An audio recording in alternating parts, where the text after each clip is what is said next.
Hey there. Subscribe to my channel. And also press this bell icon.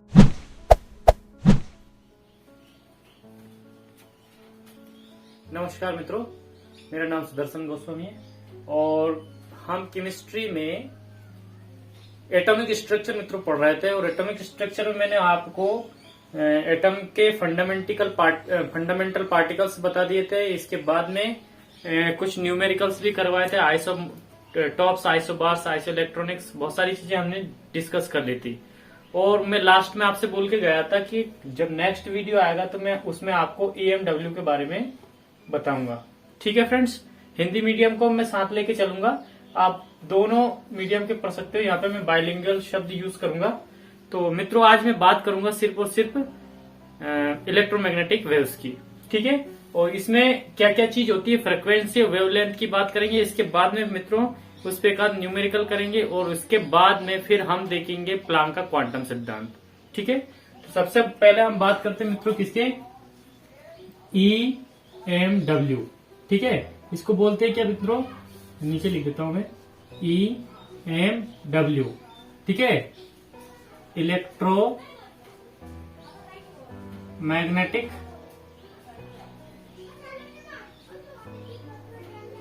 Waves, electromagnetic waves, ये electromagnetic waves है मित्रों। और इसको हिंदी में क्या बोलते हैं, विद्युत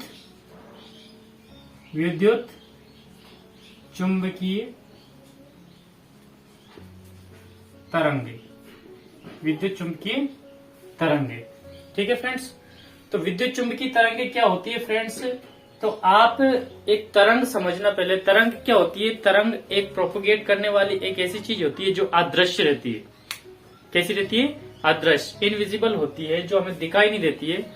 और कुछ कंडीशन के साथ में ये दिखाई भी देती है। जो विजिबल प्रकाश होता है वो भी एक इलेक्ट्रोमैग्नेटिक वेव से वो दिखाई देती है। बाकी कुछ जो है वो हमको दिखाई नहीं देती है। उनके सबके हम नाम देखेंगे, 1 बाय 1 उनको जानेंगे। ठीक है फ्रेंड्स, तो तरंग समझना, यहाँ पे तरंग होती क्या, वेव क्या होती है। तो सपोज कीजिए, मान लीजिए ये एक तरंग है और ये इस डायरेक्शन में जा रही है। ये एक वेव है और ये इस डायरेक्शन में क्या कर रही है, प्रोपेगेट कर रही है। और ये तरंग जो है इस तरह चलती है मित्रों, इस तरह से चलती है। ठीक है, इस दिशा में क्या कर रही है, ये आगे बढ़ रही है। ठीक है, अब ध्यान से देखना, यहाँ पे ये इसका जो टॉप और ये बॉटम, ठीक है, ये टॉप और ये बॉटम। ठीक है, आप इसको क्रस्ट और ट्रफ बोल सकते हैं इंग्लिश में, हिंदी में बोलते हैं इसको सुरंग और गर्त। ठीक है, तो ये इस दिशा में मान लीजिए क्या कर रही है, प्रोपेगेट कर रही है।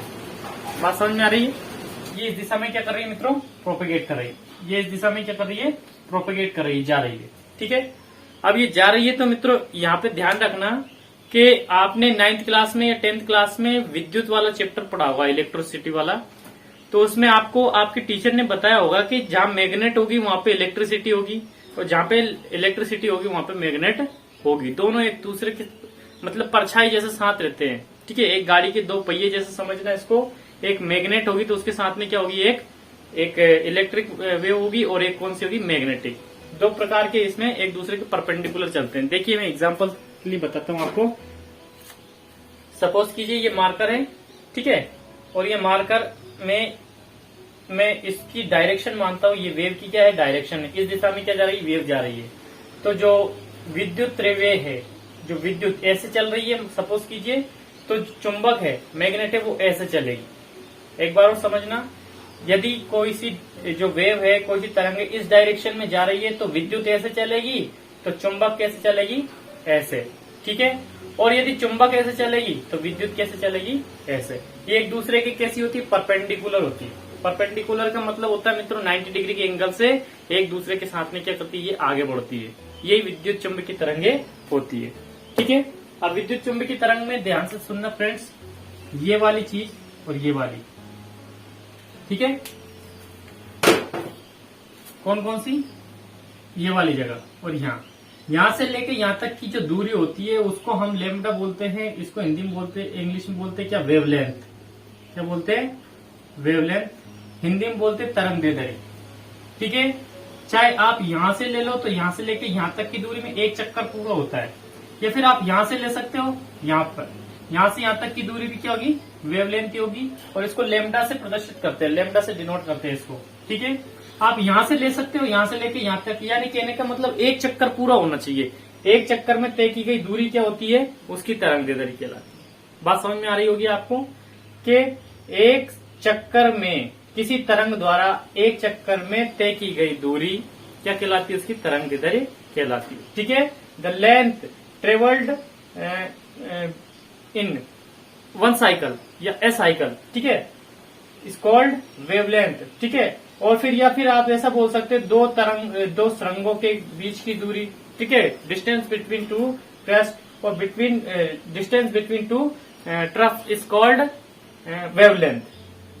आप समझ गए होंगे कि एक चक्कर में तय की गई दूरी क्या कहलाती है, उसकी वेवलेंथ कहलाती है। और ये वेवलेंथ आपको आगे काम आएगी, इसमें कुछ न्यूमेरिकल्स बनेंगे। ठीक है, ये तो क्या हुआ वेवलेंथ। ठीक है, दूसरी बात है अपने पास में फ्रीक्वेंसी। क्या है, फ्रीक्वेंसी। हिंदी मीडियम के मित्रों इसको क्या बोलते हैं, आवृत्ति। क्या बोलते हैं, आवृत्ति। ठीक है, ये आवृत्ति क्या होती है। ठीक है, तो number of cycle with in 1 second, एक सेकंड में लगाए गए चक्करों की संख्या को क्या बोलते हैं मित्रों, तो एक सेकंड में लगाए गए चक्करों की संख्या को फ्रीक्वेंसी बोलते हैं। क्या बोलते हैं, फ्रीक्वेंसी। एक सेकंड में लगाए गए चक्करों की संख्या को तो फ्रीक्वेंसी बोलते हैं। एक चक्कर में तय की गई दूरी क्या होती है, वेवलेंथ होती है, तरंग दैर्ध्य होती है। ठीक है मित्रों, अब ध्यान से सुनना, यहाँ पे मैं लिख देता हूं दोनों को।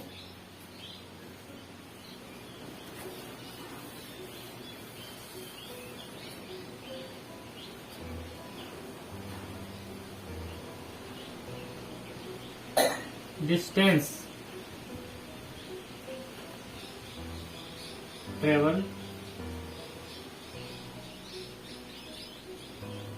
विद इन 1 साइकिल,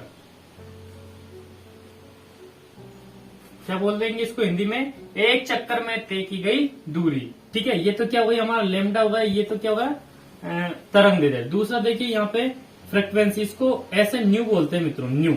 ठीक है, ये चिन्ह आपको दिख रहा होगा, क्या बोलते हैं इसको, न्यू। ये वी है, थोड़ा सा कैसा है, मुड़ा हुआ है, इसको न्यू बोल। ये मित्रों ये क्या है, न्यू है। क्या है, न्यू। इसको क्या बोलते हैं, फ्रीक्वेंसी बोलते हैं। और फ्रीक्वेंसी क्या है, number of cycles, number of cycles with in 1 second, 1 second. एक सेकेंड में तय की गई, एक सेकेंड में लगाए गए चक्करों की संख्या को क्या बोलते हैं, फ्रीक्वेंसी बोलते हैं। एक सेकंड में लगाए गए चक्करों की संख्या को तो क्या बोलते हैं, फ्रीक्वेंसी। और एक साइकिल में या एक चक्कर में तय की गई दूरी उसकी क्या कहलाती, तरंग दैर्ध्य कहलाती। ठीक है मित्रों, अब ध्यान से सुनना, मैं दो यहाँ पे तरंग बनाता हूं। एक तरंग ये मान लीजिए, और एक तरंग ये मान लीजिए।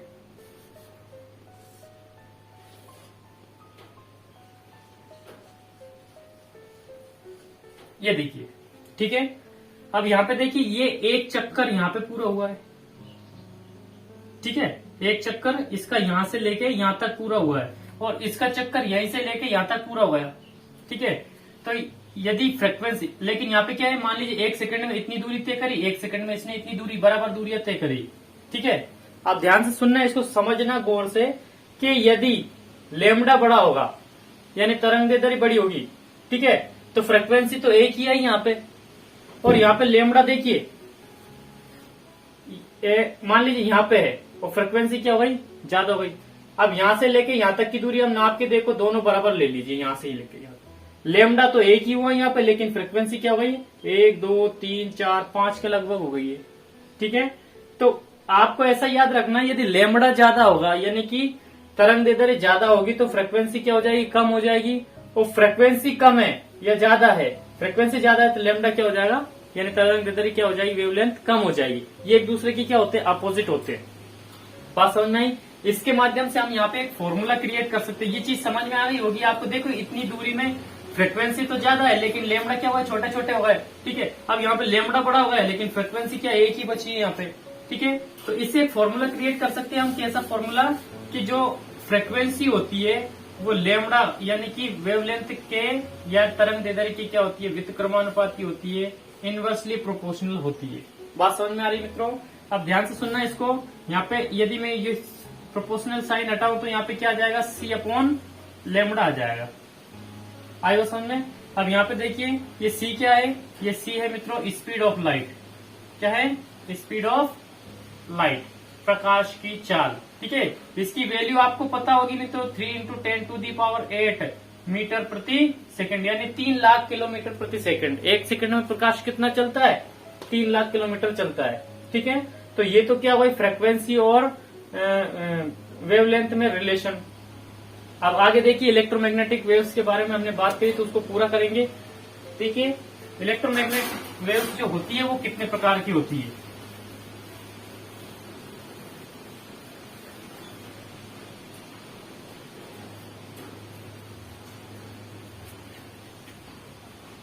तो मित्रों देखिए यहाँ पे मैं लिख देता हूं इलेक्ट्रोमैग्नेटिक वेव्स। इलेक्ट्रोमैग्नेटिक वेव्स कितने प्रकार की होती है, तो यहाँ पे मैं सीधे से लिख देता हूं, उनका प्रकार विकार लिखाने की जरूरत नहीं है। तो सबसे पहले आपको याद रखना है कॉस्मिक किरणें, कॉस्मिक रेस। सबसे पहले कौन सी याद रखनी, कॉस्मिक। उसके बाद में कौन सी आती है, गामा। ठीक है, उसके बाद में आती है मित्रों एक्स। ठीक है, उसके बाद में आती है मित्रों अल्ट्रावायलेट। कौन सी, अल्ट्रावायलेट। इसको क्या बोलेंगे, अल्ट्रा वायलेट। उसके बाद में आता है मित्रों दृश्य प्रकाश, जिसको विजिबल लाइट बोलते हैं, विजिबल लाइट। ठीक है, कौन सा आता है, इसको हिंदी में क्या बोलते हैं, दृश्य प्रकाश, दृश्य प्रकाश। ठीक है, इसको बोलते हैं पराबैंगनी प्रकाश। क्या बोलते हैं इसको, पराबैंगनी किरणें। ठीक है, इसके बाद में आते हैं मित्रों इंफ्रारेड। इंफ्रारेड यानी कि अवरक्त, अवरक्त प्रकाश या अवरक्त किरणें। ठीक है, इसके बाद में आती है मित्रों माइक्रोवेव्स। यहाँ पे लिख देता हूं माइक्रोवेव्स, सूक्ष्म तरंगे बोलते हैं। इसके बाद में लास्ट में आती है रेडियो वेव्स। क्या आती है, रेडियो वेव्स। ठीक है, आपको ये चीजें याद रखनी है कि ये सभी क्या है, ये सभी EMW है, यानी विद्युत चुंबकीय किरणें हैं, या विद्युत चुंबकीय तरंगे हैं। बात समझ में आई। अब ध्यान से सुनना, इसमें सबसे ज्यादा लेमडा किसका होता है, तो सबसे ज्यादा लेमडा होता है रेडियो का, उसके बाद इसका, उससे कम इसका, और सबसे कम किसका होगा, कॉस्मिक किरणों का। ठीक है, आपसे डायरेक्टली प्रश्न पूछ सकता है यहाँ पे कि अल्ट्रावायलेट में और गामा में लेमडा किसका ज्यादा होता है, यानी तरंग दैर्ध्य वेवलेंथ किसकी ज्यादा होती है, तो आप अल्ट्रावायलेट की बताएंगे। ठीक है, मैं यहाँ पे लिख देता हूँ लेमडा। ठीक है, इधर जाने पर, ठीक है, इधर से इधर जाने पर क्या होता है, इंक्रीज होता है। क्या होता है, इंक्रीज। अब फ्रीक्वेंसी की बात करें तो फ्रीक्वेंसी क्या होती है, अभी देखा था हमने, जिसका लेमडा ज्यादा होता है उसकी फ्रीक्वेंसी क्या हो जाती है, कम हो जाती है, आपको बिल्कुल पता है। ठीक है, तो लेमडा इधर से इधर जाने पे बढ़ रहा है, तो फ्रीक्वेंसी इधर से इधर जाने पे क्या हो जाएगी, कम हो जाएगी। ठीक है, और एनर्जी जो रहती है ना, एनर्जी इधर से इधर जाने पे ये भी क्या आती है, कम हो जाती है। बात समझ में आई आपको, बिल्कुल आ गई होगी। ठीक है, बहुत बढ़िया। ठीक है, ये चीज एक बार और समझिए कि सबसे कम जो तरंग दैर्ध्य होती है वो किसकी होती है, कॉस्मिक किरणों की। ठीक है, और सबसे ज्यादा किसकी होती है, रेडियो वेव्स की, रेडियो तरंग।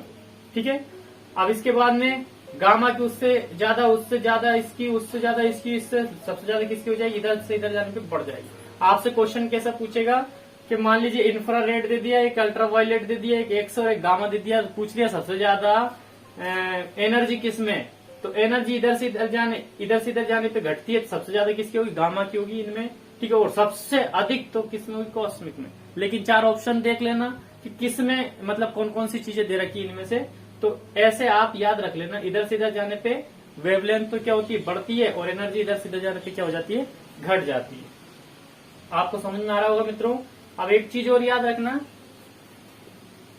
वेलोसिटी, इनकी जो वेलोसिटी होती है, वेलोसिटी आपने पढ़ी होगी, हिंदी में क्या बोलते हैं मित्रों इसको, वेग। वेग यानी कि वो उसकी चाल।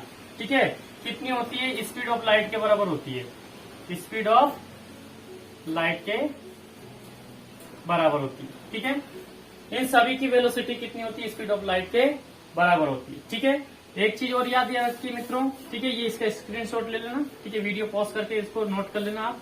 ठीक है, और दे कैन, यहाँ पे लिख देता हूं मैं, दे कैन ट्रेवल। ठीक है, they can travel in vacuum